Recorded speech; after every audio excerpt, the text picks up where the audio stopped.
Please make sure you subscribe.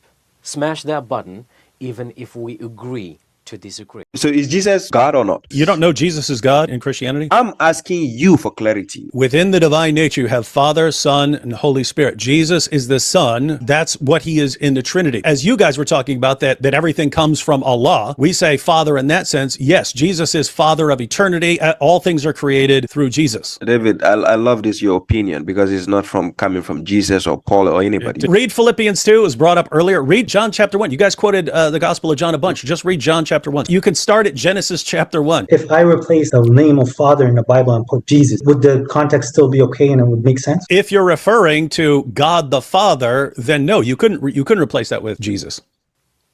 The Bible defines God's nature as eternal and unchanging. Indeed, God cannot change because he transcends time. So the claim that God became flesh is a contradiction. Such beliefs also call into question God's perfection. Since God is the pinnacle of perfection, there is no need for him to become anything. If something needs to be added to his nature, such as humanity or anything else, for that matter, then doesn't that mean he lacked something before? Which state is considered more godly? The pre-incarnation God or the post-incarnation God? You can see that the doctrine of the incarnation puts Trinitarians in a blasphemous predicament.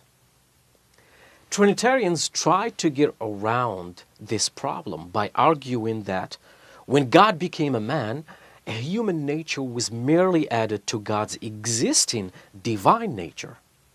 Since the two natures did not mix, the divine nature did not change at all, and so God remained the same. Okay. Can this be considered valid reasoning? Well, if God added a new nature to himself, then that is a change in state. Was God always a man? He was not. Did he become a man? According to the Trinitarians, he did. So to claim that God did not change is nothing more than philosophical wordplay.